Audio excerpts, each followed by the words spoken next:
You know, with Quinn, how Quinn did his thing when he quit, he boosted and quit. Everybody thought that was going to be Asmon. And he has done the exact opposite of that. He has proven you can come into this game and, you know, someone who is a hardcore WoW player can come into this game and actually enjoy the story and do all the content and genuinely like it and not be forced into it, right? And not be frustrated and then boost, you know, not. And I think that the key to that was that he made the decision to play it his way. I think a lot of people who get frustrated, they let others influence them. And they go, hey, you should boost. All right, I'll boost. And then it ruins it.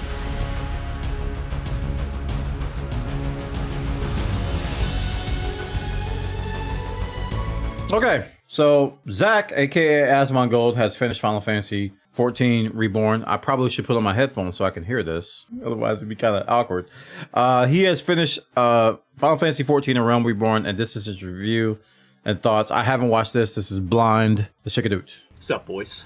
About a month ago, I started playing Final Fantasy XIV, and a few days ago, I finished Realm Reborn. Today, I want to give you a review of that experience. Hold on, let's give him some volume.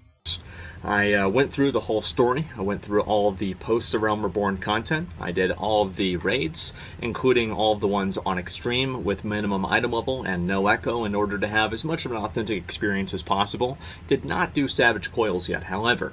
And I have had a very good time. I think that I've actually really enjoyed myself. And before I get into, just in general, why I feel that way, I want to explain kind of what I went into it with the perspective of. Because going into Final Fantasy XIV, as I'm sure a lot of you guys know, I had a million people telling me, oh, you should play this class, you should play on this server, you should play this way, you should keybind this way, you should play in this with this action bar, you should play with this add-on, you should play with a boost, you should not boost, etc. Right? I had a million voices in my head, and well, a million more voices in I actually think that analogy, if anybody else were to say that, I'd be like, okay. But him, it probably actually was a million people in his inboxes, in his DMs, in his replies. It probably was a million people with 200, 400,000 different things telling him how to play, what to play, skip, don't skip, boost, don't boost, don't do this, don't do that, don't listen to this person, don't read any dialogue, only do the cutscenes. Only do the voice cutscenes. Don't do the voice cutscenes. Skip everything. You can go back and watch later. Oh gosh, so many people offering their opinions, and he probably did get over a million people in my head.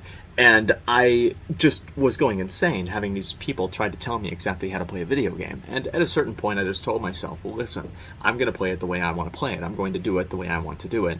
And I heard a lot about the story of Final Fantasy XIV, and I felt to myself that this is a game that is primarily driven by that story, by that narrative process, and that's really what I want to focus on. So I played a lot of the game primarily as a single-player game. I went through the quests, I read everything involved. And he's not joking. He read everything. Everything. He read every single dialogue out loud. Not joking. And the ironic thing is that if I wasn't streaming it, I would not have done that. And I feel like I've had a better experience because I did stream it, which is usually not the case with streaming video games. Because whenever you're playing it off stream, you'll have more time to take everything in. But that's true. When you're off stream, you're probably going to skim stuff really fast, and you're probably going to skip some stuff, and you'll tell everybody that you read everything, but you're like, you really just skimmed it. Reality is, I know myself, and I wouldn't have read the stuff in the same way that I did whenever I saw it, and I did it on my stream and experiencing it with you guys. So I want to talk to you guys all about where those high points were, where the low points were, and just in general kind of how I felt about the whole story. Now, if you want to take a broad approach to the Final Fantasy story, I find that one thing that's very interesting about it is that there are very few characters and very few forces in Final Fantasy that are purely chaotic evil. And if you want to look at the Dungeons & Dragons alignment chart, there are very few pure evils in Dungeons & Dragons. There's a lot of them, but in Final Fantasy, there are actually very few of those. And oftentimes, as you learn more about the story, you'll learn that many times the evil is misunderstanding, or the isn't that JRPGs in general? I think the chaotic nature of something is misunderstood. And I find that to be very interesting, and I think also it lends itself to telling much better stories in terms of redemption and also in terms of retribution, because I find that to be much less common in Final Fantasy than it is in, let's say, World of Warcraft. And I've noticed that in many cases with the game that, you know, this character that does this terrible thing is granted, you know, they atone for their sins and they're sorry and they willingly turn themselves in. And I think that degree of redemption and that degree of kind of, I think, true moral grayness is, it lends itself to creating a more compassionate player base in a way, because I think that gives people the narrative idea inside of the story that sometimes whenever people do things that are bad, you might not necessarily understand exactly why these things are happening. And so it's kind of interesting to see how the player base is different from other MMOs and see how some of that could be reflected from the narrative storytelling inside of the game and it's how more, that imprints it's onto actually the player just more base. And I think it's more realistic. I think that's why JRPGs and those types of games that do this, they can identify with it, because whenever we do, just as humans, I'm gonna get a little deep on y'all.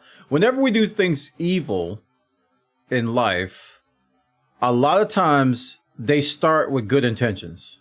I think the saying is the road to hell is laid, the path to hell is laid with good intentions, right? It's like most people who do bad things don't intend to do those bad things when they set out. They take forks in their path and they choose wrong, you know, like you chose poorly. They chose poorly and they end up doing something, you know, drastic or something, you know, what we call evil. And we can identify with that because that's life. You know, life is not Skeletor. You know, life is like, ha ha ha ha ha, He-Man, I'm gonna, you know, that's not life. That's fiction. Life would be, you know, Skeletor fell in love and his wife was murdered by Captain America. And then Superman ruined it. His revenge. So he went out to get Goku's help. And then he summoned a bunch of Pokemon and then he destroyed the universe. I mean, that's life. For me personally, the high points in a story, I had a few high points in a story, definitely. I thought the one thing that was so fucking cool was Garuda, right, with the song and the music and everything like that. The fight itself was okay, it was fine, but I really liked the song for it and the music. Oh, for the longest time, my favorite Primal soundtrack song is Garuda. I can hear it ringing in my head right now. It's so good. That was one fight where I just enjoyed wiping because I could hear the song again. It's so good. It is so good. That Shiva and gosh, Ramu is like, I was like, all right, that's enough of that. But Garuda was like, I'm like, oh my goodness, I can get behind this. I'm in my chair shaking.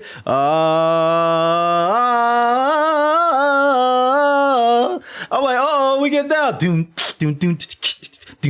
I'm like, oh my goodness, this. Okay. And then later on, doing Ultimate Weapon on Extreme, I thought that was really, really cool, just because of how flashy and just absolutely dazzling it was. And in the story itself, the narrative itself, when did I really find myself attached to it, and when did I really care? I think the first time that I found it to be very interesting, and I really thought it was cool, was in the Coils of Bahamut. This is not Asmongold. This is Zack. Say Bahamut. You crazy man. You absolute silly man. It's Bahamut. Or whatever you call him. Whenever... he can't even keep a straight face. You know, Alphanod, the Redditor, and his... It's Alphano, you silly man. Sister, Alice, they... How you get Alice's name right? Meet their grandfather, Louis Swan, and they're like, well... Hey, he gets Louis Swan's name right. Freaking veterans don't get his name. You know, Louis Sway. You know, Louis Sway was in the trailer. Louis Sway. That's their grandfather, Louis Sway. He gets to... What the fuck happened? Like, how is Baphomet still alive? I thought you killed him. And, you know, what happened all those years ago in Calamity? And then it just fucking... He just looks to the side. And then it fades out, and it plays a full fucking CGI cinematic of this guy literally turning into a phoenix. Seriously, one of the most underrated things about the Realm Reborn story is the Coils offshoot. The Coils was supposed to be the initial end of the game. I don't know if people know that. It was like you had the trailer of Louis Swa and he teleporting everybody away and he turns his head away. And then Coils, you had another cinematic where you saw the end of that. It's so good. It is literally so good. And tons of people who were scared to do Coils for whatever reason never saw it. And they think the end of A Realm Reborn is them sitting there clapping Thancred's there and like, a primal! Oh no, a primal! They think that's the end of A Realm Reborn, right? You know, I'm not talking about the patch content. They think that's the end. But that actual roar that came from the end of A Realm Reborn, I'm talking a lot of spoilers here. I hope y'all did this. That actual roar was Bahamut. And you were supposed to go and do Coils and investigate that roar. And then you find out everything that happened with Louis Swa, which explains so much about this enthrall stuff that happens to people when they freaking consume themselves and they dedicate themselves to these primals. You see Louis Swa enthralled. And it answers so many questions.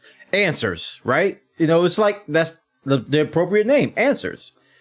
It's beautiful how the story comes back full circle in a nice little bow, and it's in side content. And the article came out on PC Gamer, I think of some other places. They said Yoshi P recommended some raids that people do before Endwalker. The first thing he named was Coils. And he said you need to do Alpha, you need to do Omega, and you need to do Coils to give you some insight as to the mysteries of the Final Fantasy XIV universe. And I think that's I agree. I agree. This is one of the reasons why in my YouTube video, cutscene video, I put the Coils cutscene in that. A lot of people didn't do that in their cutscene videos of Final Fantasy XIV and Realm Reborn. I put the Coils cutscene in there. I didn't put the trailer, but I put the voice. Excuse me. I put the voice cutscenes for Coils in there because it's so important. That's some side content. That's even more important than Crystal Towers. Everybody was talking about how important Crystal Tower was to the story. That's why they're making it required now. But Coils was so important to Realm Reborn, and it's like it's side content, and it's too difficult to make it required content. They could probably dumb it down, but I think that would ruin it. But it's so imperative. So I absolutely agree with Asmon here. Sorry, I got on a tangent. A primal. The guy himself turns into a fucking primal and turns into a fucking Kamehameha bolt, pierces Baphomet's heart, fucking basically almost kills him, and then rebirths the entire world. Mm-hmm. And to see that in an actual cinematic, whenever you don't really know what happened, it's very gray, and then just find the story and realize that something that you thought was evil or whatever was actually just the most pure action that you could possibly take. I think that was just so incredible and so cool. And that was, in terms of like a, what's the word for this? In terms of a, like theatrical perspective, I think that was definitely a high point. But if you want to talk about like what really got me and what really made me feel like this story is fucking cool and this is like really special, is actually whenever you were going to the top of the fallen airship. Apparently there was like some big war and dragons interceded in the war, and it's this like giant dragon like Midgard Summer like wrapped himself around like the main like, flagship, and the flagship went down and it killed everybody on the ship obviously, and also killed the dragon. And but the dragon wasn't necessarily dead. Nobody really knew what was wrong with it. This is so intriguing. This is so amazing that this guy's new to the game and he knows more about lore than 99.3% of people who eat bagels on Tuesday. With the dragon, nobody knew what was going on, but there was an idea that the dragon was calling to the other dragons to attack this other place. So you go up, you ascend the top of the ship, and you finally get to the top of it, and you see the dragon. And the dragon's eyes turn red, and it starts talking to you. Mm-hmm. And the dragon, it was supposed to be fucking dead. And now you're just having this conversation with this dragon. And what I thought was so fucking cool about that is that, especially even in a game like Final Fantasy, it becomes even harder to do this, is that you have these moments in certain stories where the storytelling takes a story that has a scope of this, and it turns it into this. Yeah. And it's so hard to have a moment like that and have it be as pure and as sublime as it has to be in order for it to really have that real pure impact and that real emotional response. The word I always use is pacing. Whenever I criticize a story for being, for jumping from this to this in a wild, chaotic way, I say the pacing is off. The pacing is just way off. It jumped around. It did too much. It didn't lead you into this moment gradually enough to where it was abrupt. And it was not a surprise, but more of a disgust. It's just like, what? It's pacing. I really, really think it's pacing. And A Realm Reborn had pacing issues in the beginning. It did. I talk about it all the time. It's just like, okay, got it. Okay, here we go. And then it's sped up. But then as the part he's talking about is like, you get to that portion of the story and it gets really, really meaty and meaningful. And everything ties into something important to where you're glued to your monitor and you need to know what's going to happen. That's only if you've been following the story. If you haven't been following the story, you've been skipping cutscenes. He's like, oh, a dragon, ha ha ha, moving on. But if you've been following the story, that meat just draws you in. You got to have more. And I actually think that they did an incredibly great job with that. And that's where I really kind of got hooked, because I think to myself, like, where is the moment that takes the scope of what you experience, and it takes the mysticism and the mystery and the fantasy of the universe that you're part of, and it just multiplies it. And I thought of a few examples, right? I think that in terms of like a personal example for me, it was whenever I was off the coast of Westfall in World of Warcraft, and I just started swimming in a direction, and I found the Gurbashi Isle. And I thought I ran the game at level 11 or level 15 or something, and then I see these guys are level 63 elites, and I'm like, oh my god, I had no idea what I was talking about. This game is way bigger than I could ever imagined. And if you want to talk about like narratives, like where's another narrative that kind of had this same idea? I can come up with like two examples that are very good, I think, to prove my point. I think that the first example is in Lord of the Rings, whenever Gandalf comes back in the Twin Towers, excuse me, the Two Towers, and he comes back, and they thought he had died, and he just, shows himself, fucking disarms everybody else, Gandalf, or, Aragorn, Gimli, and Legolas in just a split second, and he's like, I'm back, I beat the fucking Balrog. And this was just like, oh my god, right? Because you would have never expected this to happen. And it's like, it takes the scope of what Gandalf is, what he represents, and everything, and it just makes the world so much bigger. And you have it that occurs in, again, like this very pure and this very, in a way, straightforward and sublime way. And I think that's just what's so special about stories like this. And another example of this that I can use is the clips in Berserk. Whenever, obviously, like Griffith, this is I think that it might be obvious here, but there are going to be a lot of spoilers in this. So, wow, if you don't want any spoilers, you're probably already mad. But step away now. And anyway, Griffith ascends to becoming a member of the God Hand, and he becomes Femto. And all the way up until then, you were just fighting, Guts was fighting and Griffith fighting the Band of the Hawk. They're fighting like different random mobs. They fought Nosferatu Zod, but it was just like some random guy. And the Eclipse, where you literally see, Void and Slon and all of the other members of the God Hand, and they're just there. And it just fucking happens, and it completely turns everything on its head. And again, it takes a world that's like this, and it makes it like this. And I think that moment there really fucking got me. And that's something that I fucking loved it, man. And the thing is you have other stories that try to have a moment like that. But the reality is that a moment like that occurs in a way naturally. And whenever you force it, it's not real. Mm-hmm. And I think the best example of a moment like that was forced is obviously whenever Sylvanas breaks apart the Helm of Domination and opens up the sky of the Shadowlands. I knew he was going to go here. And of course it does have that literal earth-shattering perspective to it, but it doesn't have that emotional...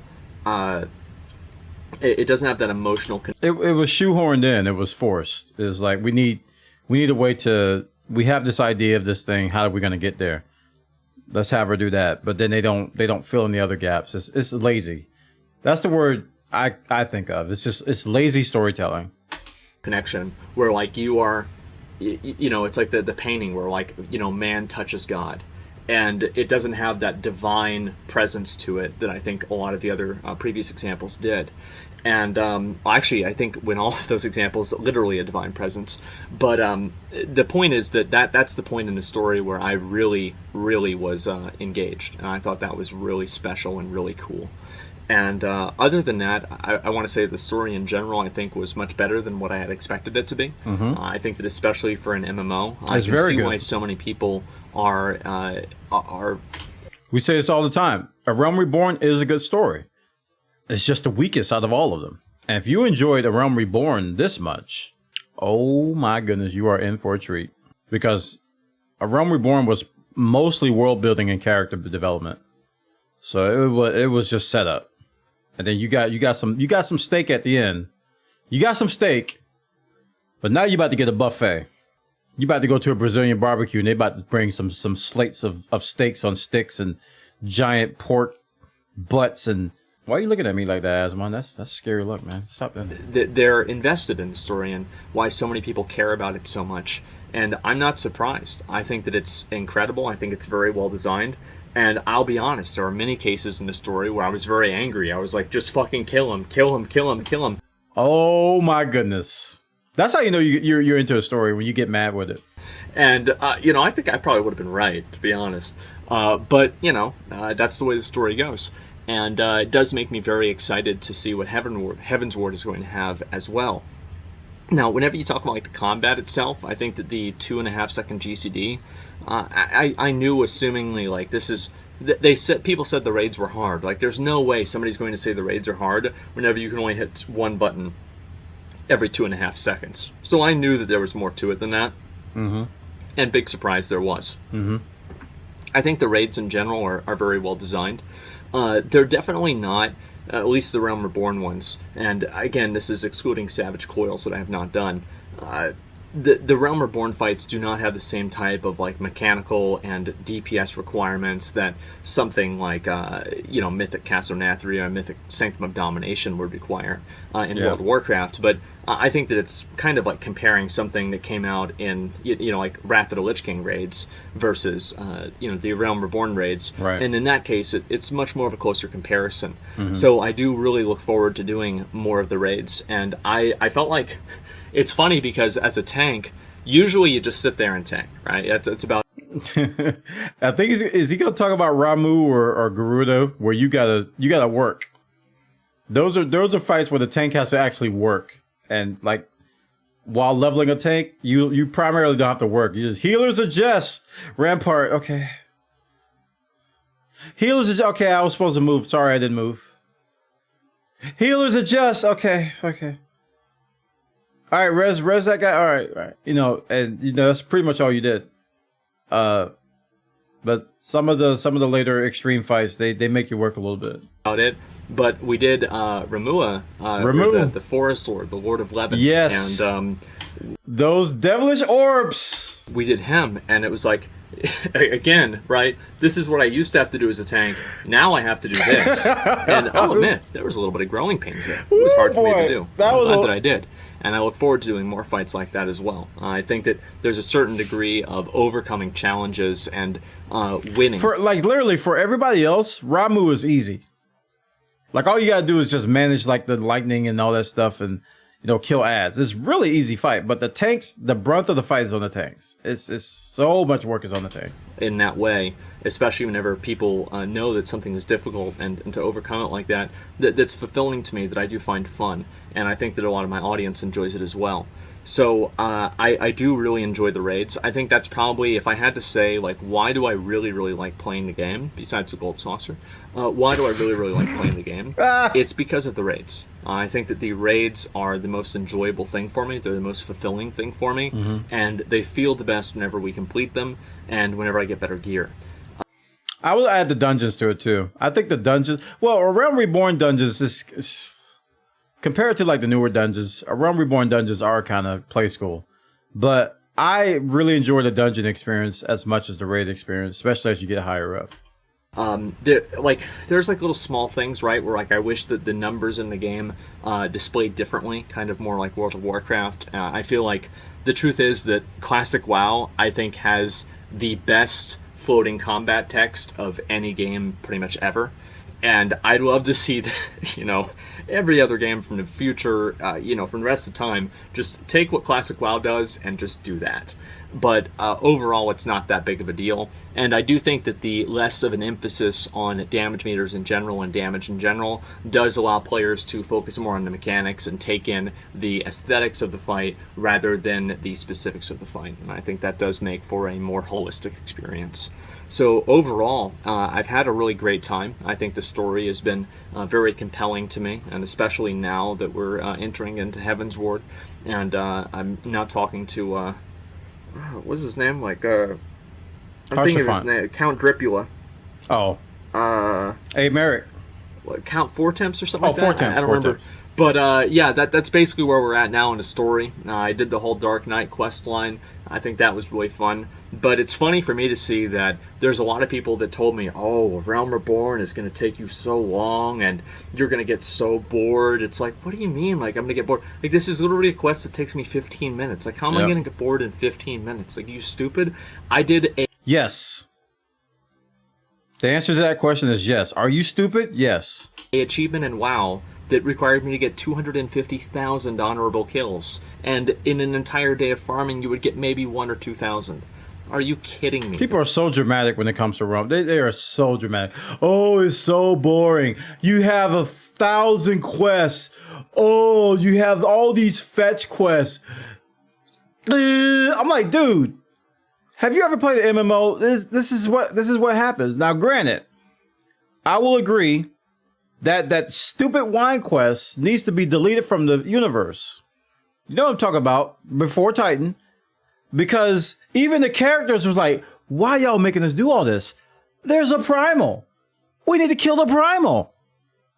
Well, we need the Grapes of Wrath, and also we need the special Boohie from the Grapes of Wrath's lair in 1930. It's just like, it gave me anxiety because there was danger. There was all this stuff that is going wrong. And you making me get wine and cheese. It's not the fact that you made me get wine and cheese. It's in the context of it that made me want that quest to be punted off the planet. Like, for real. I was so... And their justification at the end of it, I was just like, no, that's not enough. I don't want to hear it. This was all for you. You just wanted to be a person of the people. Hey, all that blah, blah, blah. And it's like, shut up, man. Even your Stola was just like, this is ridiculous. And I agreed. It was like, this, are you kidding me? Then I would get fucking bored. Not a chance. So I really enjoyed that a lot, and I think all the little side activities, like the Gold Saucer, like the Chocobo Racing, etc., I find those to be very fun as well. And it sounds stupid, but I'm actually really excited for the jumping puzzles in the game. Apparently there's one in Stormblood or something like that I'm going to be doing. I watch Kugani Tower. I want to watch him do that, because I want to see the rage when he falls for the 400th time. Rich fail on it for many hours. So either way, I'm just having a good time. I'm enjoying myself. It's fun. I'm playing the game off stream and just trying to do what I want to do. And I've missed that a lot. Again, I think I say this in all of my videos as I'm wrapping everything up here. I'm not quitting WoW. I really enjoy WoW as well. But it's been great to be able to play something different and to have a different perspective on the game. And I think that it's helped me a lot. I really appreciate everybody who's been so supportive over this past month and everything, with just watching the streams and just being positive in general. Not only with the Final Fantasy content, but with the stuff that I did with WoW, and also the stuff that I did with New World 2. Yep. And I look forward to doing more things like that that are different and more variety focused in the future. And I really appreciate you guys giving me the confidence to be able to do that. So thank you. And I also look forward to doing Heaven's Ward and getting, apparently if you get all the birds in Heaven's Ward, you get like this massive like golden like I still haven't gotten like, that. I don't know, like a golden Lugia, pretty much. Yeah. Like, we're doing that one. I need to do that. That's gonna happen. I gotta go back 100%. and do that. And I'm having fun, man. After I get everything it's to really 80 first, enjoyable so. for me to just go through the game in the very, very measured way that I have, and just take every experience one at a time and try to do everything in the most authentic way as I can. So either way, I want to say thank you guys. And the most authentic way, I don't know why everybody feels like you have to do everything mid-eye level, no echo. Chat room spam that because they want you to wipe. There is nothing wrong with doing just a fight the way it is now. There's nothing wrong with it. It might be a little easier, but there's nothing wrong with it.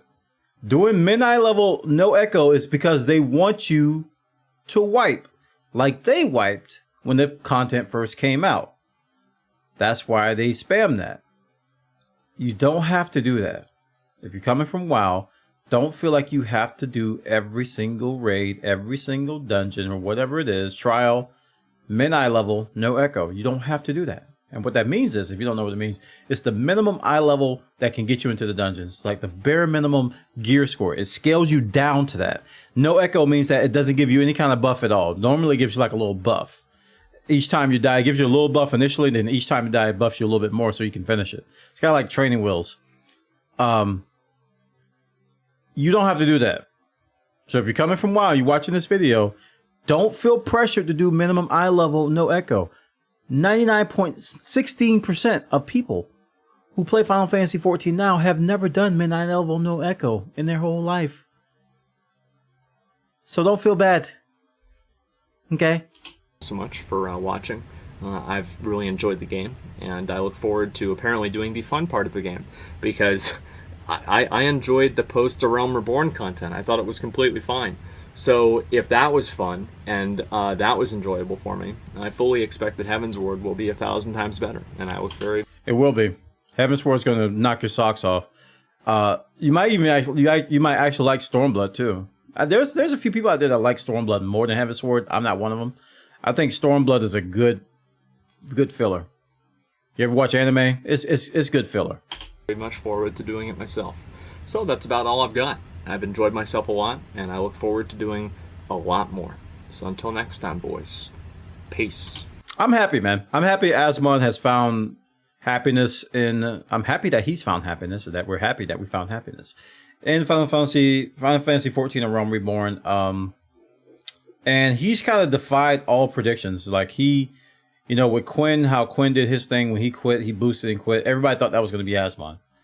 And he has done the exact opposite of that. He has proven that you can come into this game and, someone who is a hardcore WoW player can come into this game and actually enjoy the story and do all the content and genuinely like it and not be forced into it, right?